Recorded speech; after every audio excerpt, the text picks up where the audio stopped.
खूप चांगले की चांगले प्रकारचं काम इथले कार्यकर्ते करते। आमचे अनेक वर्षापासून जे 4 वर्षापासून शिवसेनाचं काम करते कार्यकर्ते गडागडापर्यंत। आता साजिद कुरेशी गरीब पोरगा होता, ते नगरसेवक निवडून आला, उस्मान भाई निवडून आले, आमचे ज्ञानुभव तर खूप मतांना निवडून आले, चांगले रहमान भाई चांगले मतांना निवडून आले। चांगले चांगले नगरसेवक आमचे गरीब गरीब मोठे मोठे लोकांच्या विरोधात निवडून आले। आणि इथली परिस्थिती कशी आहे सांगायची गरज नाही मला। सन्माननीय आमदार तुमचे इथले नगरीचे हे आहे महायुतीचे आमदार, पण विधान परिषदची निवडणूक आली तो उभाटाचं काम करायचं नावेंदर साहेबाचा आणि महायुतीत राहायचं।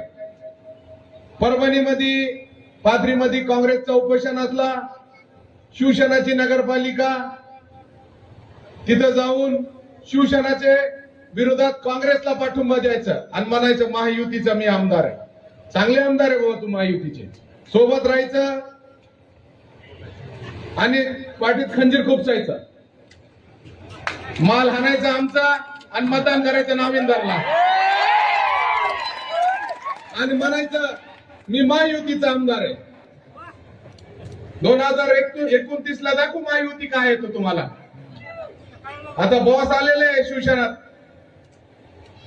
बॉस आहे आणि मी आहे आणि सगळं आमचे तरुण कार्यकर्ते तिथं यायचं, बाबाजानीला लावून द्यायचं, काँग्रेसच्या लोकांना लावून द्यायचं, आमच्या नगराध्यक्षी तक्रार करायची, सगळ्या गोष्टी आमच्या विरोधात करायचं आणि म्हणायचं मी महायुतीचा आमदार आहे। आम्ही एकनाथ शिंदे साहेबाला सांगितलं बाबा हे माणूस राहत नाही, जिल्हा परिषदला मला शिवसेनाचा जिल्हा परिषद अध्यक्ष करतो, जिल्हा परिषद अध्यक्ष शिवसेनाचा करतो म्हणलं। मी एकनाथ शिंदे साहेबाला म्हणलं साहेब हे माणूस ना शिवसेनाचा जिल्हा परिषद अध्यक्ष केला ना, तुमच्या घराची फरशी 1 महिना मी साफ करतो, मला सगळे काढून टाका माणसा तुम्ही।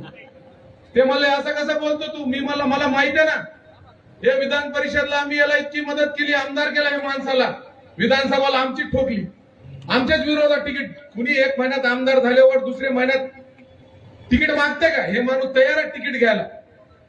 आणि जेव्हा अध्यक्ष व्हायची वेळ आली शिवसेनाची, सगळे राष्ट्रवादीचे माणसं फरार। मी मला साहेब काय झाला, मला माणूस पडून गेला, आम्हाला माहित होतं मला हे माणूस शिवसेनेला मोठा होऊ देणार नाही, याची परवडती शिवसेना मोठा व्हायची नाहीये। पण एकनाथ शिंदे साहेबांच्या आशीर्वादानं, आता खासदार साहेबांच्या आशीर्वादानं परभणी जिल्ह्यामध्ये 1 नंबरवर पक्ष कोणता राहतील तर शिवसेना राहतील, तो कार्यकर्त्याच्या जोरावर राहतील। आज बघा पासवानपेठ शहरात छत्रपती शिवाजी महाराजांचा विषय, मला निरपणे दादा हमेशा म्हणते की छत्रपती शिवाजी महाराजांचा पुतळा सोनपेठ शहरात बसायला पाहिजे। बाबा आम्ही तो राजकारणात नव्हतो, आम्हाला तो एकनाथ शिंदे साहेबांचा आशीर्वाद भेटला, श्रीकांत शिंदे साहेबांचा आशीर्वाद भेटला। आम्ही 4 वर्षात छत्रपती शिवाजी महाराजांचा पुतळा सेलू कार्नरला बसवून दाखविला आणि बॉसच्या हाताने अवरबंद केल्या पुतळ्याचा। सोनपेठ शहरामध्ये मी आता तिथला पुतळा तर मी बसविला, पण बॉसला विनंती करतो मी सगळे सोनपेठ शहराच्या वतीनं बॉसला विनंती करतो की सोनपेठ शहराचा पुतळा, खासदार साहेब तुम्हाला विनंती करतो मी, साहेब तुम्हाला विनंती करतो सगळ्या लोकांच्या वतीनं सोनपेठचा पुतळा तुमच्या मार्गदर्शनाखाली बसावा, हे सगळ्याची भावना आहे।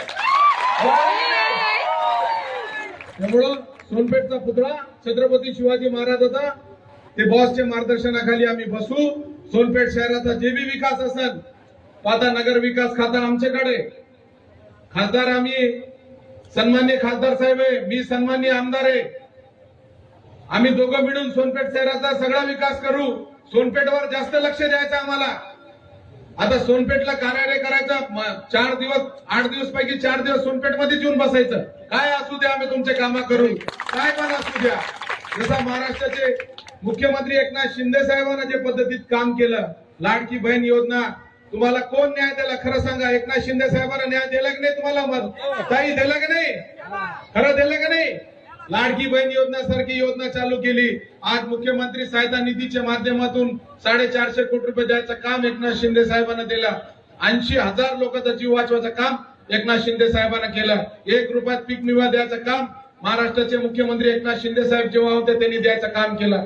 गोरगरिबाला खरा योजना कोणी आणली असेल तो महाराष्ट्राचे मुख्यमंत्री एकनाथ शिंदे साहेब जेव्हा होते त्यांनी आणले.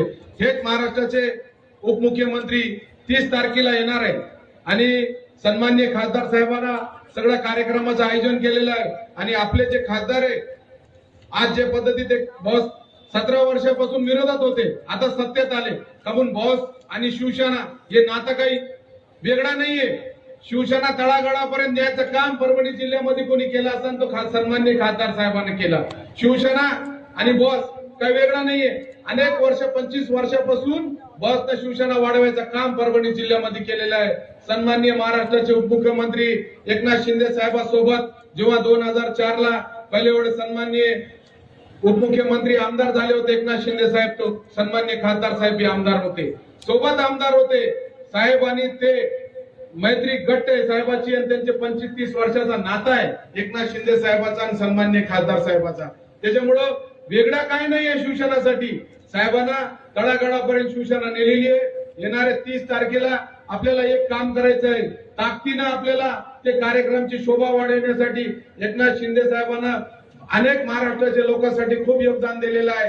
त्याच्यामुळे शेतकरी आणि युवा संवाद मेळाव्याला जास्तीत जास्त लोक कसे आणायचे, जास्तीत जास्त सोनपेठ शहरामधून तुम्हाला विनंती करतो ज्ञानुभव, तुम्हाला विनंती करतो साजिदभाई, सगळे नगरसेवक, तालुका प्रमुख आप्पा, तुम्हाला सगळ्याला कदीर बापू, तुम्हाला पण विनंती करतो सगळ्या लोकांना जास्तीत जास्त लोकांना आणि 30 तारखेच्या कार्यक्रमाची शोभा वाढवा. इतका बोलतो थांबतो. जय हिंद, जय महाराष्ट्र.